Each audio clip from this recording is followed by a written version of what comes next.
Commercial subject, এখানে 3টি শাখায় পড়াশোনা করো তোমরা না।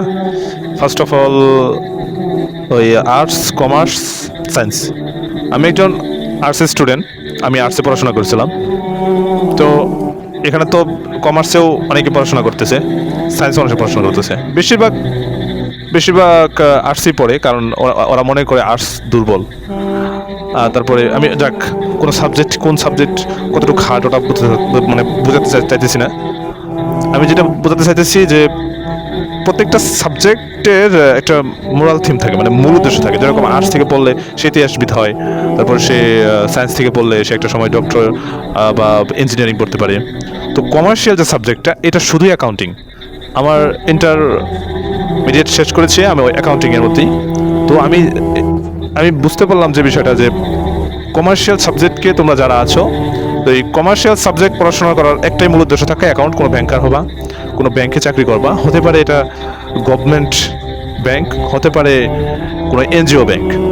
তো সকল ব্যাংকেরই একটাই কাজ থাকে, পাবলিক থেকে যে পরিমাণ তারা মুনাফা আয় হয়, এই মুনাফার লিস্ট থেকে যারা ব্যাংকার হয় তাদেরকে ওই টাকাটা প্রদান করা হয়। তো আমি যেটা বলতে চাইছি, তোমার টাকাটা গভর্নমেন্ট থেকে আসুক বা তোমার টাকাটা এনজিও থেকে আসুক, তুমি যে কমার্শিয়াল সাবজেক্ট নিয়ে পড়াশোনা করছো, এই কমার্শিয়াল সাবজেক্টটার মূল কাজটাই হচ্ছে তুমি একটা ব্যাংকার হবে। তুমি একটা সময় ব্যাংকার হলা, বা তুমি একটা সময় ওই কোনো একটা এনজিওতে থাকলা, ছোটো ছোটো সমিতি করলা। এই সকল কিছুর উদ্দেশ্য কিন্তু এই কমার্স, সায়েন্স, আর্টস, কমার্স। তোমরা অনেকে পড়াশোনা করছো, সায়েন্স নিছো, আর্টস নিছো, কমার্সও তোমরা পড়াশোনা করতেছো।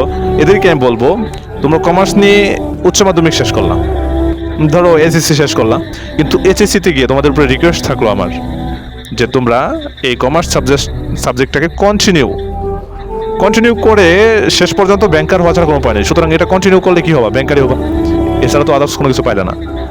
তো আর্টসে যারা পড়ো তারা ইতিহাসবিদ হবা। তারপর একটা সময় যেরকম আমাদের বিভিন্ন রাষ্ট্রীয় অবকাঠামোতে কাজ করে, মন্ত্রণালয়ে কাজ করে, এরা বেশিরভাগ সময় আর্টসের স্টুডেন্টই হয়, আর্টস থেকে পড়াশোনা শেষ করে। আবার সায়েন্স যারা ডক্টর, ইঞ্জিনিয়ার, তো তারা সায়েন্সে পড়াশোনা। কিন্তু কমার্স যারা পড়ছে সবাই ওই সুদের সাথে লেনদেন হয়, অ্যাকাউন্টিং, তারা অ্যাকাউন্টিং মাস্টার হয়। তো এখানে কমার্সের সাবজেক্টের স্টুডেন্ট অভাব নেই। তোমাদের এটা বুঝতে হবে যে আমি এটা মুসলিম, আমার কোরআন রয়েছে, আমার হাদিস আমার কাছে রয়েছে। তো আমি কোরআন যদি পড়তে যাই, আল্লাহ তাআলা সূরাতুল বাকারার মধ্যে 275 নম্বর আয়াতের মধ্যে বলেছে, আহাল্লাহুল বাইয়া ওয়া হারামার রিবা, আমি সুদকে হারাম করেছি এবং ব্যবসাকে হালাল করেছি। তো তুমি এই অ্যাকাউন্টিংয়ে পড়াশোনা করলে, তো তুমি এই কমার্সে পড়াশোনা করলে তুমি তো এই সুদের সাথে লেনদেন হবা। আবার আল্লাহ রাসূল সাল্লাল্লাহু আলাইহি ওয়াসাল্লাম বলেছেন যে সুদ দিয়ে নেওয়ালা, নেওয়ালা এবং সুদের মাঝখানে যে কাজ করে সেও, তারা উভয়ই একই পরিমাণ অপরাধী। তো এই সকল কিছু তোমার জানা থাকা সত্ত্বেও তুমি যে সুদের যে পড়াশোনাটা, এই অ্যাকাউন্টিং, এটা পড়াশোনা তুমি কন্টিনিউ করে তোমার লাইফটাকে তুমি ওই ব্যাংকারের সাথে তোমার জড়ায় রাখবা, এটা একজন মুসলিমের হতে পারে না। হ্যাঁ, যারা হিন্দু, যারা কাফের, মুশরিক, তাদের জন্য এই সাবজেক্ট ঠিক আছে।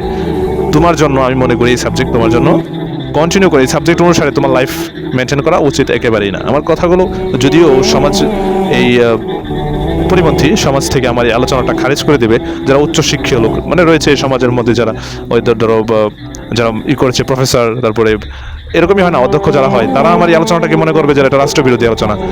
কিন্তু আমার আলোচনাটা হচ্ছে একজন মুসলিম হিসেবে তোমার যে দায়িত্বটা, এটা তুমি নিজে বুঝে নাও। তুমি কি সাবজেক্ট পড়াশোনা করবে, এটা তোমার নিজের একান্ত চয়েস। আমি আর্টস থেকে পরে ওই কমার্শিয়াল সাবজেক্ট জয়েন করেছিলাম, এখন কিন্তু আমি টোটাল ওই এই সাবজেক্টটাকে বর্জন করেছি। আমার পরবর্তীতে আমার সাবজেক্ট হচ্ছে রাষ্ট্রবিজ্ঞান, আমি এটা নিয়ে নেই। আমি ডিগ্রিতে রাষ্ট্রবিজ্ঞান নিয়ে পড়াশোনা করেছি, আমি এটা নিয়ে নেই, কারণ আমি এটা বুঝতে পেরেছি যে that size is very very harmful, মানে এটা একটা ক্ষতিকর একটা সাইট, এখানে পড়াশোনা করলে আমার ক্ষতি হবে, এটাই স্বাভাবিক।